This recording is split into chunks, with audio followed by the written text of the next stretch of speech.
Hey guys, and welcome to another episode of Caretaker Gamer.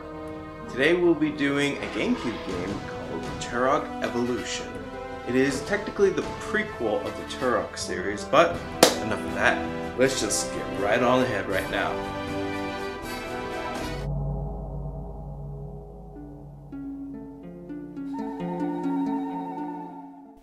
Turok Evolution doesn't really have much in terms of story. At least, not a clear one at that. From what I gathered from the cutscenes, you are a Native American warrior fighting for your land.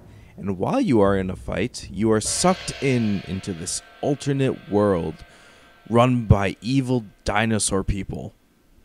The people that brought you here, which is an assortment of humans and some weird sorcerer, magician, tribes leader person, save you from death.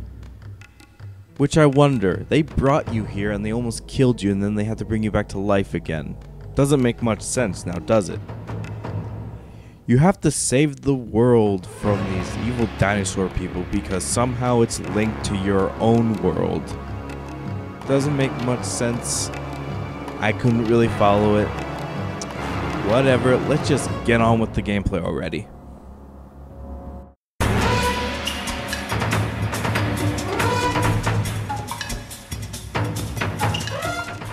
With such a lackluster story, I was really hoping for the gameplay for it to be the place to shine.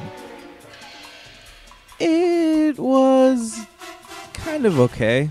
If I wasn't used to games such as Far Cry 3, maybe this would have impressed me a little bit more if I played it back then when it first came out. It's a first-person shooter. You start off with a tomahawk and a bow and arrow. You will use your tomahawk mostly in the beginning, since your bow can't really hit the smaller enemies. It's a very good sniping weapon though. Later on you pick up guns like the pistol, shotgun, machine gun, then get a very overpowered rocket launcher, and many other kind of weapons, like this strange mystical stone where you throw it and I'm assuming these enemies just fall into the void or get vaporized. At this point, I really didn't care where they end up. There are so-called boss fights, but there's no build-up to them. There really isn't. And honestly, the first boss you really meet is a T-Rex, and you already have an overpowered rocket launcher. There is a flying section. Well, sections. You fly a pterodactyl while you avoid obstacles, target enemies. However, the controls are really stiff. And honestly, this was a pretty poorly done flight simulation. Maybe it's because I'm on an ancient dinosaur, or maybe it's just not that good. So, gameplay overall, I've seen better. Then again, I've been spoiled by the most recent gens, PlayStation 3, PS4. You know what I mean.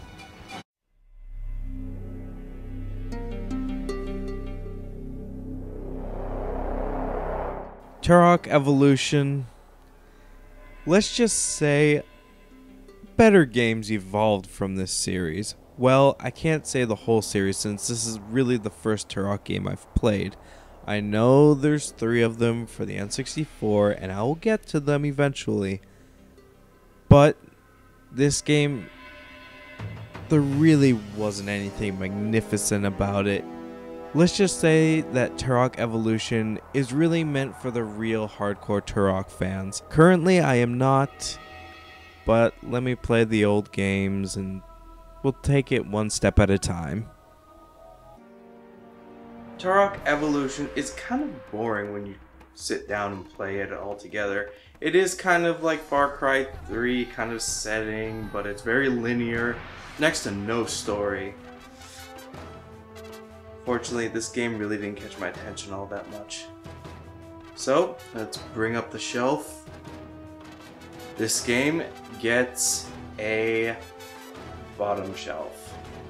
Sorry. I know there's some people that really like this game, but it really gets pretty boring. Sure, you get some awesome guns, but at least it's not a trading game. Well, that concludes today's review And if you liked what you saw, subscribe, like, share your video, do whatever you do. This has been Caretaker Gamer. See you all next time.